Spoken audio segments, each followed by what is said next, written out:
Bismillahirrahmanirrahim. Alhamdulillahi rabbil alamin.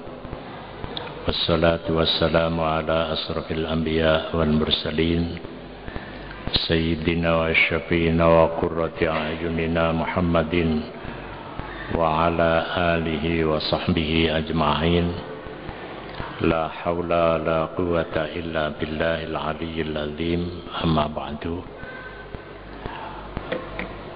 Para jamaah yang dimuliakan oleh Allah, marilah di awal pengajian kita malam hari ini kita bersama-sama membaca Ummul Quran dengan harapan semoga kita tetap diberi sehat walafiat, diberi ilmu yang manfaat, rezeki yang barokah, anak cucu yang soleh dan solihah, dan apabila besok kita dipanggil oleh Allah, kita mendapatkan husnul khotimah.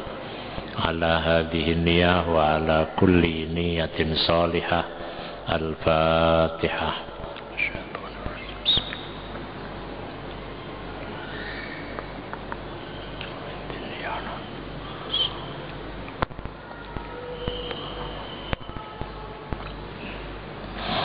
Para jamaah yang dimuliakan oleh Allah, kita mencoba mengkaji tulisan dari seorang ulama zaman awal, yakni Imam Al-Mawardi dalam kitab Adabud Dunya Waddin. Kita sekarang membahas tentang bab Adabud Dunya, yakni bab yang membahas tentang tata krama di dalam menghadapi dunia. Para jamaah yang dimuliakan oleh Allah, kita sering mendengarkan ceramah tentang agama, tentang dunia, dan tentang akhirat. Sekarang secara khusus kita mencoba mengkaji pemikiran Imam Al-Mawardi yang berkaitan dengan bagaimana tata krama kita di dalam menghadapi dunia. Para jamaah yang dimuliakan oleh Allah, bahwa pada dasarnya manusia itu adalah makhluk yang berperadaban. Makhluk Allah begitu banyak, hanya manusia yang bisa mengembangkan dirinya berbeda dengan makhluk yang lain.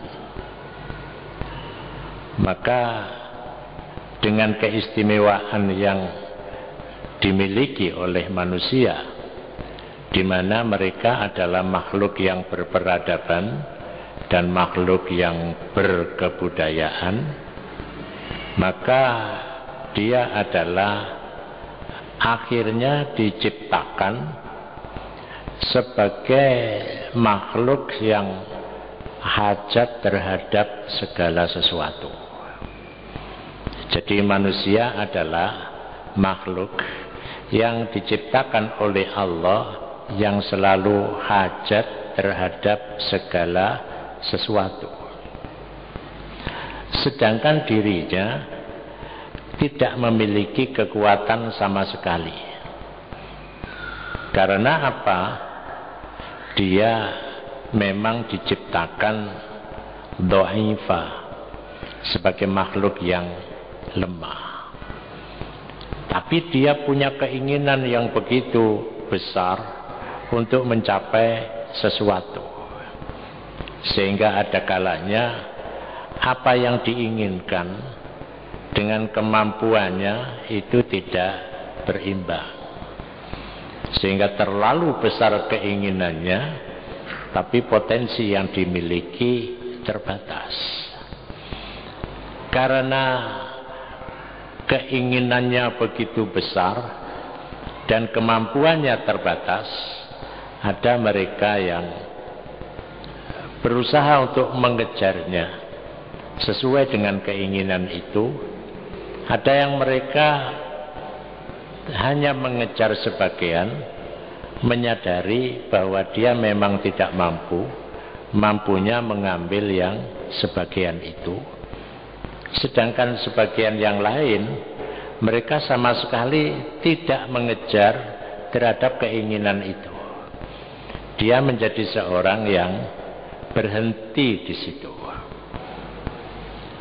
Jadi sekali lagi bahwa manusia di dalam kaitannya dengan masalah apa yang diinginkan, itu ada yang mereka berusaha keras untuk mencapainya dengan segala daya dan kemampuan. Bahkan dia bisa mengajak orang lain untuk mencapai itu. Tapi ada kelompok yang kedua, dia berusaha untuk mencapainya, tetapi mencapainya hanya sekedar mencapai sesuai dengan kemampuan. Tapi ada orang yang mereka tidak berusaha untuk mencapai keinginan itu. Dia sudah berhenti di situ karena dia menyadari keterbatasannya. Nah, kelompok yang pertama itu adalah kelompok yang mereka sesuai dengan kemampuannya, dengan kudrah yang dimilikinya, dia berusaha untuk mencapainya. Disinilah yang dikatakan dia sebagai kelompok yang terkenal di dalam ilmu kalam sebagai kelompok Qadariyah. Kelompok yang berusaha untuk mencapai semua apa yang diinginkan. Sedangkan kelompok yang ketiga itu kelompok yang Jabariyah. Yang kedua tadi adalah kelompok yang tengah-tengah. Kalau yang ketiga itu adalah kelompok yang Jabariyah. Jabariyah yang ekstrim, yakni mereka sudah menyerah dengan keinginan yang tidak bisa dijangkau. Dia hanya duduk menunggu apa kata Allah, gitu. Para jamaah yang dimuliakan oleh Allah, maka bagaimana sebenarnya sikap kita sebagai seorang muslim di dalam menghadapi hal ini? Kita bisa jadi berada pada kelompok yang pertama ketika kita memang punya kemampuan untuk itu. Kita tidak dilarang oleh agama untuk bergerak, karena memang kedudukan kita kan sebagai khalifatullah fil ardi, sebagai berkedudukan sebagai kepanjangan kekuasaan Allah di muka bumi. Jadi kalau begitu yang memakmurkan bumi adalah kita, maka kita berusaha untuk mencapai apa yang kita inginkan. Sehingga kalau di negara Teluk keinginannya memiliki gedung tertinggi di dunia, ya bisa terjangkau dengan ketinggian sekitar 900 meter. Ya, karena apa? Karena dia punya kemampuan untuk itu. Tapi kalau kita punya kemampuan untuk itu, tetapi kita tidak berusaha untuk memanfaatkan kemampuan kita, kita salah. Karena tugas kita adalah sebagai khalifatullah fil ardi. Tetapi kalau kita menyadari kemudian kita tidak punya kekuatan yang setinggi itu sesuai dengan cita-cita kita, ya kita tidak dilarang berhenti di tengah jalan. Ya memang itulah kudrah seseorang. Kemudian yang ketiga adalah orang yang menjadi fatalis, yakni orang yang mereka itu tidak mau berusaha, mereka menyerah dengan keadaan alam yang ada. Nah, seorang muslim itu haruslah berada pada kelompok yang pertama, terutama berkaitan dengan bagaimana kita bersaing di dalam memakmurkan bumi. Jangan kemudian kita cepat-cepat menjadi kelompok yang ketiga. Tapi kalau kita sebagai pribadi dan sudah tua, ya nggak apa-apa jadi kelompok yang ketiga gitu. Tapi kalau kita memang punya kemampuan, mengapa kita tidak berbuat untuk yang maksimal? Sehingga kalau anak-anak kita sekarang mereka lebih cerdas dibandingkan dengan apa yang kita miliki, itu karena perkembangan dunianya menuntut untuk seperti itu. Para jamaah yang dimuliakan oleh Allah, hanya saja di dalam pandangan para ulama, terutama ulama hakikat, orang itu ada keinginan yang merupakan keinginan kolektif dan ada keinginan yang bersifat pribadi, individual. Keinginan yang bersifat kolektif memang harus diusahakan secara maksimal. Karena disinilah sebenarnya pentingnya mewujudkan kedudukan kita sebagai khalifatullah fil ardh. Tetapi kalau kita untuk kepentingan pribadi, ya kita cukup yang namanya berbuat untuk memakmurkan bumi. Itu tidak lain adalah secara sederhana, yakni kita memenuhi kebutuhan hidup kita. Kebutuhan hidup yang dasar, yang pokok, bukan kebutuhan hidup yang melebihi.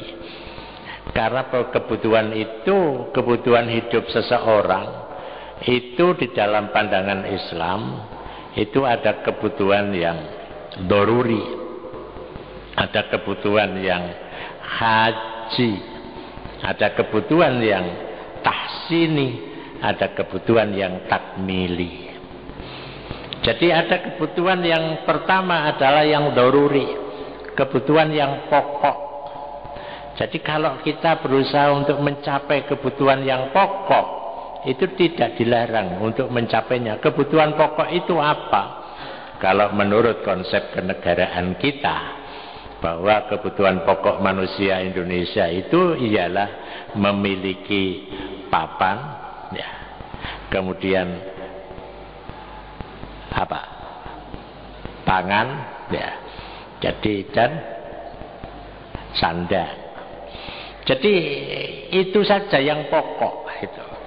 Jadi kalau ada papan, ada tempat tinggal secukupnya, dalam pengertian yang penting itu bisa dipakai untuk berteduh dari panas dan dari dingin, dan tidak perlu kemudian mencapai yang lebih dari itu. Itu adalah kebutuhan doruri, dan itu harus diusahakan oleh setiap anak manusia. Tidak boleh kemudian dia hal yang sangat mendasar itu ternyata tidak dimiliki, tidak diusahakan. Dia harus mengusahakan dengan kebutuhan yang minimal yang mereka harus memilikinya. Kemudian yang kedua, yang kebutuhan dalam pengertian al-haji, yakni kebutuhan yang sifatnya hajat. Jadi umpama diibaratkan rumah itu ada rumah RSS, rumah sangat sederhana. Itu kan rumah yang tingkat dasar.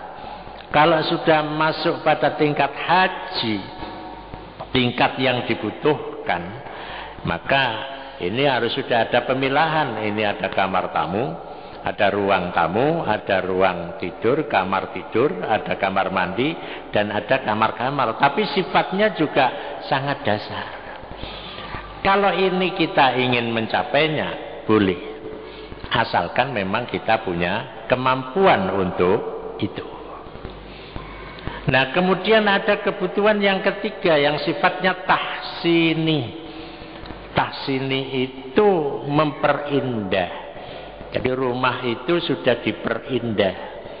Jadi di samping kaca ada kamar ini, tapi ada keindahan. Warnanya, kemudian model bangunannya. Itu boleh kita mencapainya. Tapi dengan jalan yang baik. Kemudian tingkat yang keempat itu takmili. Yang sempurna. diibaratkan orang makan 4 sehat 5 sempurna. Itu tidak mungkin semua orang akan bisa mencapainya. Rumah yang sempurna itu rumah yang lengkap. Kebutuhan manusia itu kan kebutuhan yang pokok, itu yang utama. Itu yang harus dia kejar, dan itulah rezeki yang pasti diberikan oleh Allah. Nah, dengan begitu, walaupun manusia itu khuliqal insanu dha'ifa, tapi dia bisa punya kemampuan yang lebih sesuai dengan kebutuhan dan keinginannya. Maka dengan demikian kita minimal mengejar itu merupakan satu keharusan, tapi kebutuhan yang pokok, yakni kebutuhan 3 itu tadi. Para jamaah yang dimuliakan oleh Allah, maka dengan demikian manusia itu kalau dia menyadari tingkat kebutuhannya, maka ya kita hendaknya berusaha dengan tingkat kebutuhan itu, paling tidak kebutuhan dasar. Dan ini biasanya pemerintah yang mengatur kebutuhan dasar masyarakat. Sedangkan kalau kebutuhan yang takmili, yang memperindah, pemerintah tidak ikut-ikut di dalamnya. Karena itu sudah usaha orang per orang. Apakah dia tidak diperbolehkan untuk mencarinya? Boleh. Tetapi nanti di belakang dijelaskan bahwa orang itu dengan akalnya dia akan mampu menggapai apa yang dicita-citakannya. Dia bisa merubah alam ini karena akalnya. Bukankah manusia itu punya 3 potensi? Potensi berpikir, potensi berzikir, dan potensi untuk berbuat. Nah, potensi berpikir itu dengan akalnya dia bisa memecahkan alam ini, menghancurkan alam ini juga bisa, menjadikan alam ini menjadi sesuatu yang indah juga bisa. Itu manusia. Makanya kalau ada kehancuran itu bukan karena Allah yang menghancurkan, tapi karena manusia yang menghancurkan. Kalau dunia ini menjadi indah, maka manusialah yang punya kemampuan menjadikan dunia ini indah. Agama menganjurkan kepada kita supaya menjadikan dunia ini indah. Dan kita bisa menjadikan ketika berada di dalamnya kita kerasan, itu boleh. Tapi untuk kepentingan pribadi kita tidak perlu untuk menjadi seorang yang berlebihan di dalam memiliki sesuatu. Maka di dalam hal ini ada beberapa sebab yang dinyatakan oleh Imam Al-Mawardi, bahwa orang itu dia bisa mencapai rizkinya dengan akalnya, tetapi dengan kemampuan, dengan kemampuan akalnya dia bisa, karena kecerdasannya dia bisa merubah keadaan ini menjadi lebih baik. Nah, dengan begitu maka dia bisa mencapainya, tapi dia bisa juga gagal untuk mencapainya. Tapi kegagalan itu bukan sebagai sebuah kegagalan, keberhasilan yang tertunda. Jadi ada orang yang gagal, tapi ada yang mengatakan gagal adalah gagal. Kemudian ada yang mengatakan gagal itu sebuah keberhasilan yang tertunda. Artinya dia berhasil, tapi belum waktunya, gitu. Makanya seorang yang punya pikiran yang keras, pikiran yang cerdas, kemauan yang keras, maka dia tidak ada jalan untuk tidak menjadi maju. Ya, dia harus tetap maju.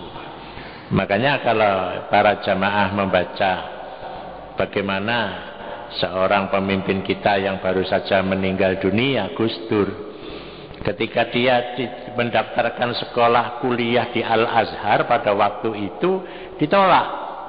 Ya, karena apa? Ijazah dari pesantrennya itu bisa diterima sebagai calon mahasiswa di Kairo, di Al-Azhar. Tapi dia tidak putus asa. Dia terus belajar, walaupun tidak masuk sekolah formal, dia semua buku di perpustakaan itu dibaca semua sampai habis. Nah, kalau kita kan tidak, gitu. Begitu daftar nggak diterima ya mulai, gitu ya. Ini kan menggambarkan kelemahan kita. Padahal tidak begitu. Seandainya kita ditolak, bukan kemudian kita pulang, ya tetap kita belajar. Wong yang sudah diterima saja ya belajarnya males, gitu. Menunggu kuliah dari dosen tapi tidak pernah pergi ke perpustakaan untuk membaca semua buku khazanah keilmuan yang ada, sehingga yang dimiliki itu hanya sebagian kecil dari ilmu yang dia serap dari dosen itu. Padahal ilmu Allah itu begitu luas, dan bahkan kalau itu kita teliti, ilmu yang kita miliki walaupun kita cerdas, itu pada hakikatnya seperti binatang yang dia mengambil air di lautan itu. Kan ada itu binatang yang dia hanya mengambil sedikit, ya itulah ilmu. Dibandingkan dengan ilmu Allah yang begitu besar, walaupun kita berusaha untuk mendalaminya, itu baru sedikit, apalagi kita tidak mendalaminya. Maka dengan kelemahannya, kelemahan berpikirnya, manusia yang pada tingkat pertama itu yang saya maksudkan tadi, dia tidak akan menjadi orang yang gampang putus asa. Dia akan berusaha keras untuk mencapainya. Karena apa? Banyak jalan untuk bisa menggapai ilmu. Tidak hanya pada jalur formal, tapi jalur non formal pun itu bisa dicapai. Makanya kalau kita mengaji ilmu tidak hanya di sekolah, tapi kita di masyarakat pun banyak ilmu-ilmu yang mestinya kita kaji walaupun tidak melalui jalur formal, gitu. Para jamaah yang dimuliakan oleh Allah, oleh karena itulah maka seorang yang berakal, yang dia itu berpikiran sehat, maka dia akan mencapai apa yang diinginkan itu walaupun di situ ada halangan. Dia akan terus mencapai. Cuma yang kelompok ketiga, dia tidak akan mau, dia berhenti di tengah jalan. Makanya banyak orang yang tidak berhasil. Mengapa? Karena dia hanya inginnya mendapatkan itu, tidak lebih dari itu. Nah, disinilah sebenarnya pentingnya kita sebagai anak manusia berkedudukan sebagai khalifatullah, berusaha untuk merubah alam ini menjadi lebih baik dibandingkan hari kemarin, gitu. Nah, sekarang bagaimana kalau dia secara pribadi, gitu. Al-akhdhu minad dunya binasibin. Jadi dunia ini tanggung jawab kita untuk merubahnya. Karena apa? Karena kita kan sebagai khalifatullah fil ardi. Tetapi kalau kita ini dalam urusan dunia, bukan berarti kita tidak boleh mengambil sebagian, mengambil harta dunia itu boleh. Kita kemudian tidak mau bekerja, tidak boleh. Karena Islam itu melarang menunggu orang uluran tangan orang lain. Jangankan begitu, seorang yang mereka mengeluh saja di dalam Islam itu tidak boleh. Karena apa? Islam itu punya etos, ajaran tentang etos kerja. Bahwa seorang Islam di dalam bekerja tidak boleh putus asa, tidak boleh mengeluh. Ya, mengeluh itu secara psikologis itu menjatuhkan dirinya sendiri. Makanya kalau ada orang itu, dia kalau dianjurkan cek aja secara lengkap kesehatan Anda, dia tidak mau. Khawatir nanti ketahuan semua penyakitnya, gitu. Nanti saya kan bisa jadi drop itu karena tahu penyakit saya. Maka lebih baik saya tidak mau begitu. Tetapi ada orang itu yang mereka juga mau cek secara lengkap. Untuk apa? Supaya dia bisa mengetahui saya ini mengidap penyakit apa, kemudian apa yang harus saya lakukan terhadap diri saya. Jadi ada orang yang mereka itu menyerah, ala wis babah kaya ngene ae, umpamane wis tuwa, ati dikapan omane ya wis mati ya ora apa-apa gitu. Tapi ada yang tidak mau begitu. Bahwa dia ingin banyak tambahan amal, dia kemudian memperbanyak amal dengan mengetahui tingkat kesehatannya sendiri gitu. Nah, dengan demikian maka kalau dia mengambil bagian dunia itu walatan san nasibaka minad dunya fa ahsin kama ahsanallahu ilaika. Jadi kita ini kan punya bagian dunia kita. Nah, bagian dunia kita itu apa? Ya kebutuhan yang pokok itu. Ya itu saja. Yang lain itu bukan bagian kita. Diibaratkan kita ini minum, jatah kita itu ya 1 gelas. Kalau lebih mesti tumpah gitu.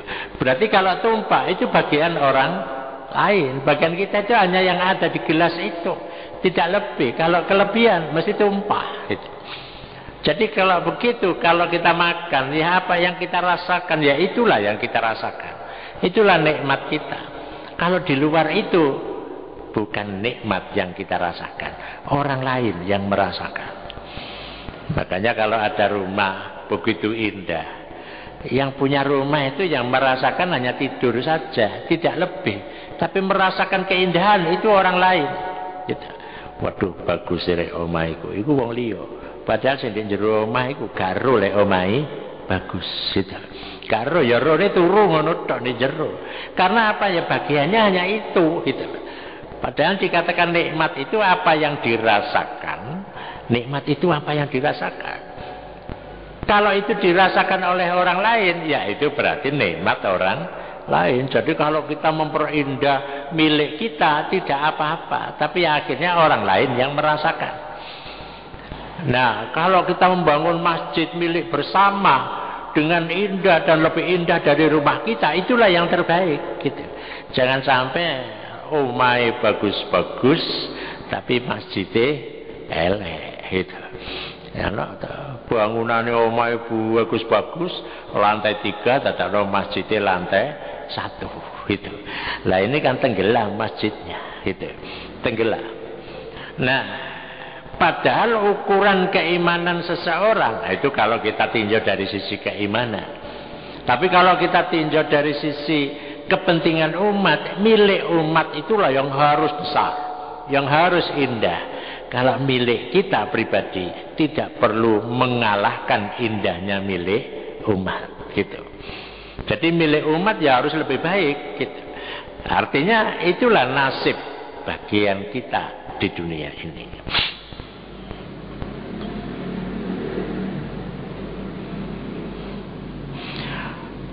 Oleh karena itu maka Allah menciptakan sebab-sebab hajatnya dan berusaha untuk meningkatkan, memperbaiki kelemahannya yang dia jadikan bahwa dunia ini adalah kampung atau tempat untuk beramal dan tempat untuk melaksanakan beban yang diberikan oleh Allah kepadanya. Sebagaimana Allah itu menjadikan akhirat sebagai kampung koror, kampung yang tetap, ya, wajaza dan kampung pahala gitu. Maka dia manusia memerlukan untuk mendapatkan bagian itu dengan meminta pertolongan Allah karena kelemahannya itu. Mengapa sih kita ini selalu kita minta tolong kepada Allah?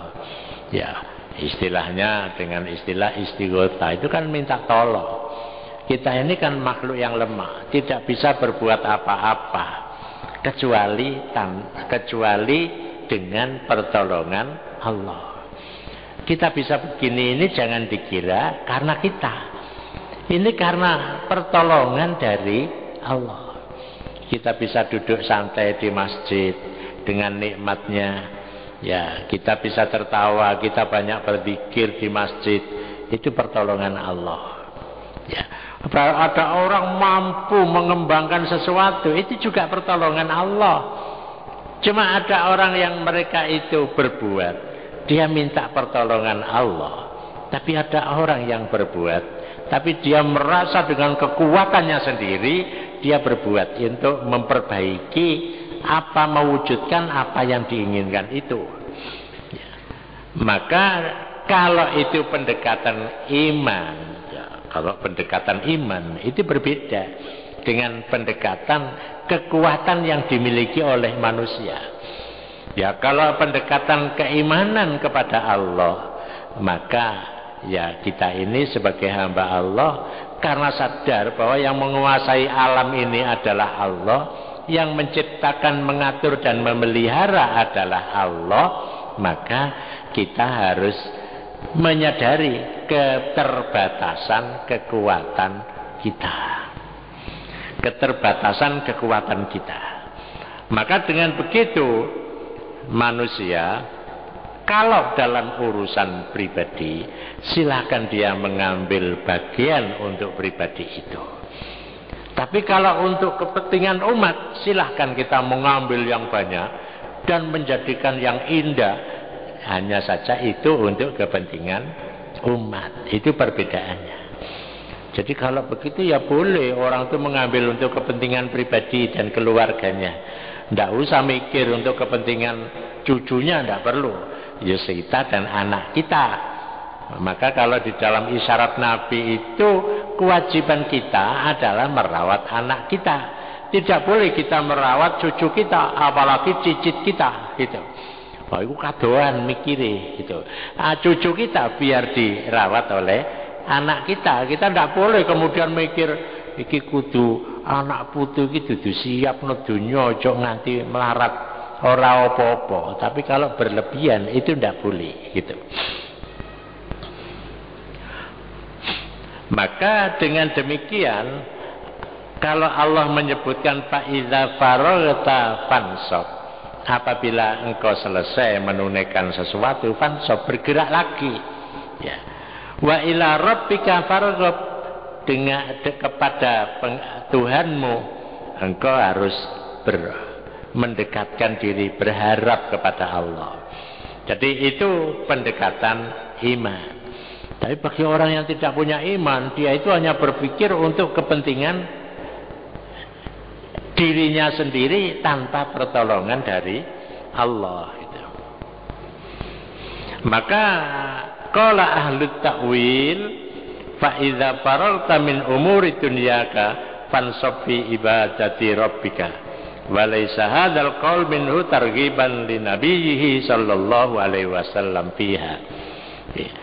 Kalau menurut ahli takwil, maksud fa idza faragta min umuri dunyaka fansab fi ibadati rabbika. Jadi ketika kita ini telah selesai mengurus urusan dunia, maka janganlah kita kemudian tidak mendekatkan diri kepada Allah. Jadi maksudnya fa idza faraghta fansab di sini dijelaskan menurut ahli takwil bahwa setelah kita selesai ngurus urusan dunia, fansab fi ibadati rabbika, maka bergeraklah untuk beribadah kepada Allah.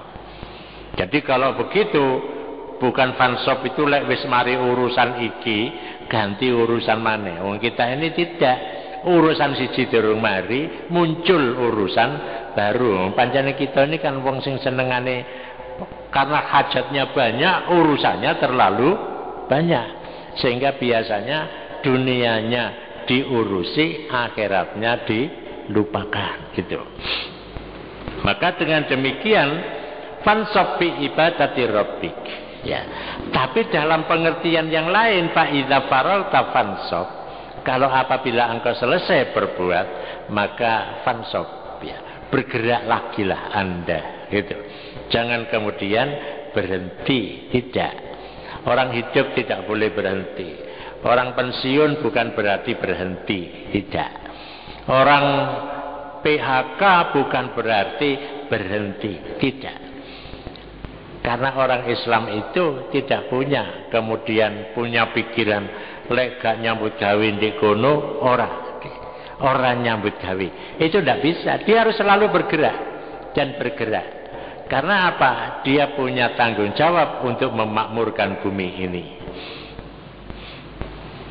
Nah, maka dengan demikian disebutkan ya, makna ini ya.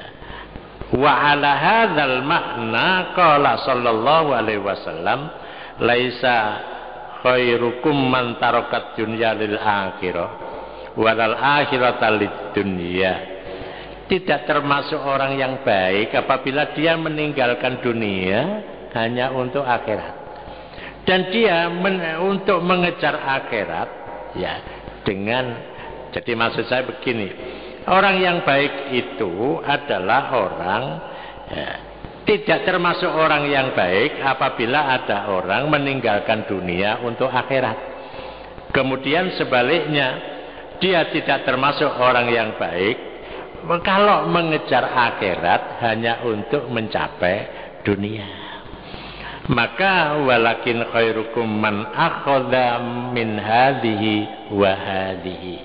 Sebaiknya adalah engkau mengambil dunia dan mengambil akhirat. Jadi kalau begitu kita boleh mengambil dunia tapi jangan melupakan akhirat. Jupuo maksudnya begini, jupuo dunya ya jupuo akhirat. Jupuo dunya tapi ojo lali bahwa oleh jupuk itu oleh ada jalan yang baik.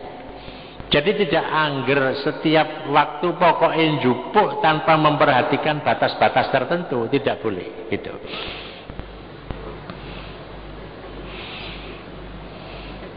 Maka disebutkan oleh Rasulullah bahwa sebaik-baik pemberian itu adalah dunia. Maka capailah dunia, dapatkanlah dunia, maka engkau akan bisa mencapai akhirat gitu.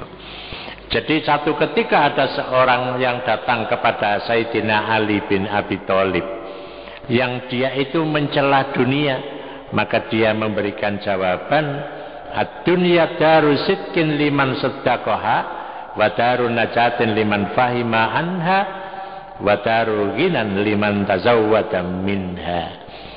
Kata Sayyidina Ali, dunia itu adalah kampung pembenaran liman sedekah bagi mereka yang membenarkannya, dan kampung keselamatan bagi orang yang memahaminya, dan sebagai kampung kekayaan bagi orang yang akan menjadikannya sebagai sangu menuju akhirat. Jadi kalau begitu ya kita tidak boleh kemudian mencela dunia sehingga tidak mau cari dunia. Maka jawaban Sayyidina Ali itu ad-dunya daru sidqin liman sadaqaha wa darun najatin liman fahima anha wa daru ghinan liman tazawwada minha. Jadi kalau begitu ya dunia ini harus kita kelola dengan baik. Untuk apa? Untuk bekal sangu nanggone akhirat gitu. Jadi tidak boleh kemudian kita menjadi seorang yang fatalis ya. Fatalis itu tidak mau berbuat apa-apa ya wis apa jare, bahkan ngenteni pewewehe menungso. Itu tidak boleh gitu. Jadi prinsipnya kalau begitu orang Islam itu dikaitkan dengan kerja, etos kerja secara islami, bahwa orang Islam dalam urusan kerja, dalam urusan dunia, dia harus bekerja keras untuk mendapatkannya. Tapi ada jalan yang harus dia ketahui di depannya, tidak angger melakukan jalan itu gitu.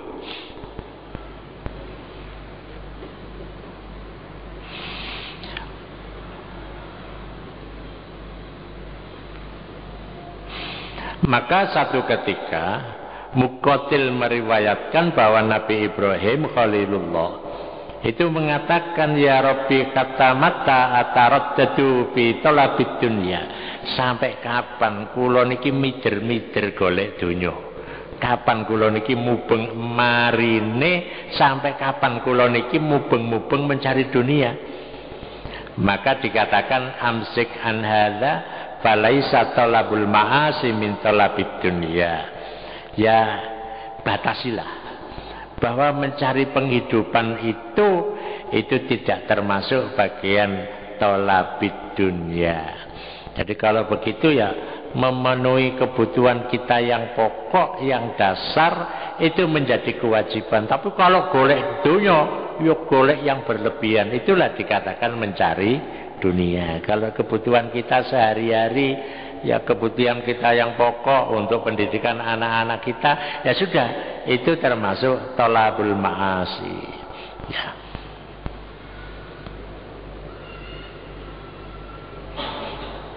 Para jamaah yang dimuliakan oleh Allah, maka dengan demikian dunia itu salahud dunia bisyai'aini. Dunia itu menjadi baik itu karena dua hal gitu. Jadi dunia itu menjadi baik karena dua hal.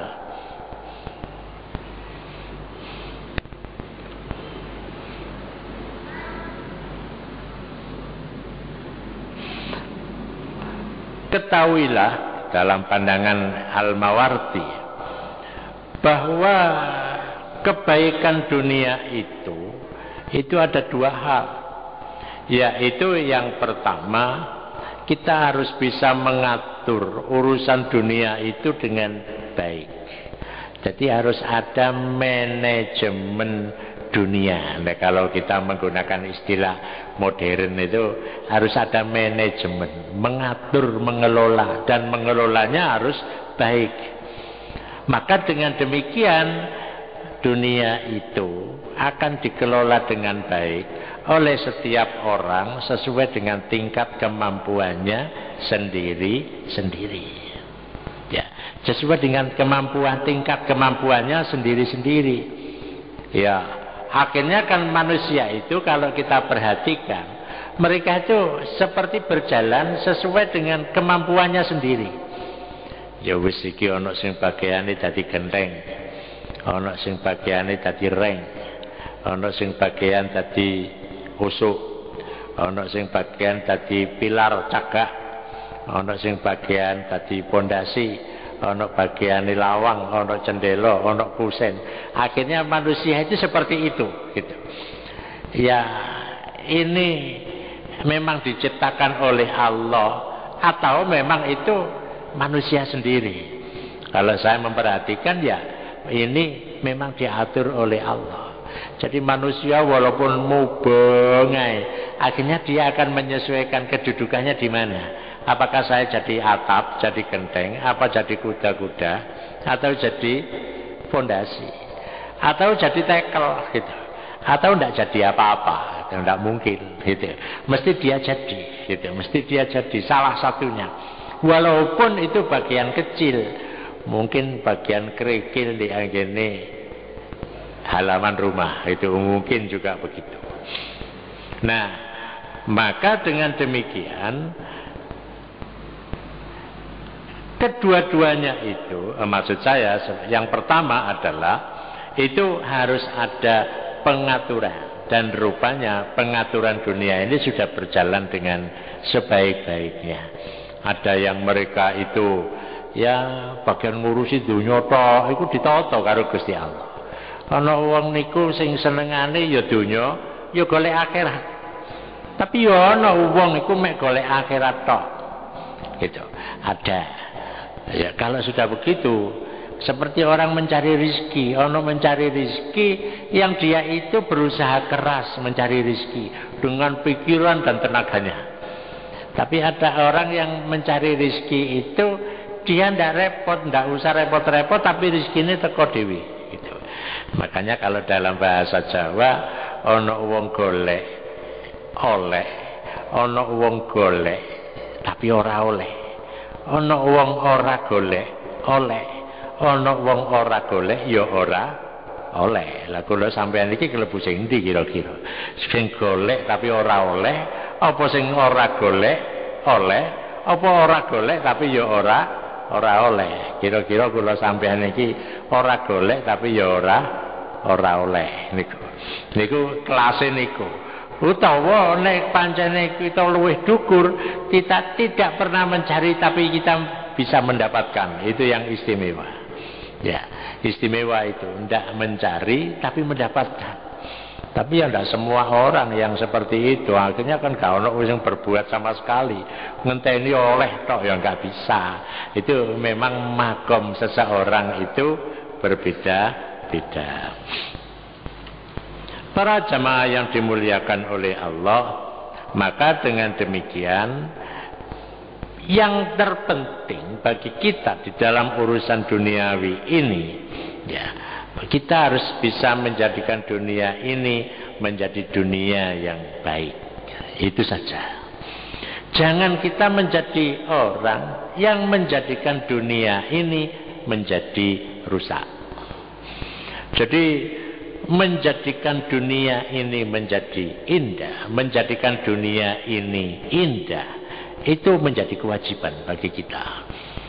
Kalau kita ini merusakkan dunia, kita menjadi berdosa. Itu prinsip. Makanya dunia ini harus selalu diperindah. Ya diperindah. Ya diperindah dalam pengertian sesuai dengan indahnya manusia. Karena apa? Allahu jamilun yuhibbul jamal. Allah itu indah, suka pada keindahan. Itu.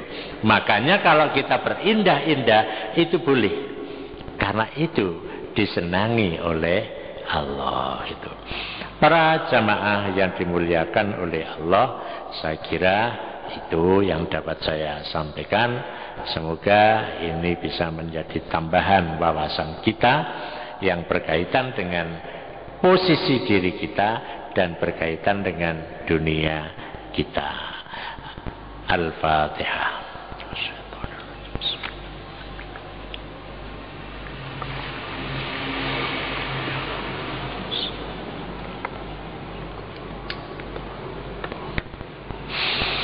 Bismillahirrahmanirrahim.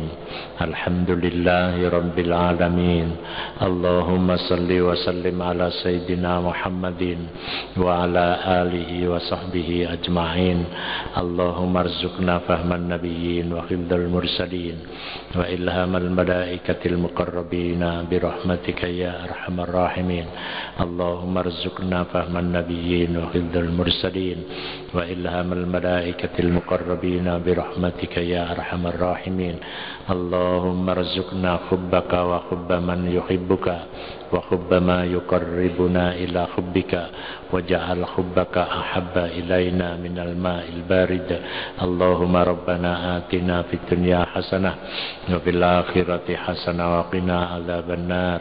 Wa sallallahu ala sayyidina Muhammadin nabiyil ummi wa ala alihi wa sahbihi wa baraka wa sallam.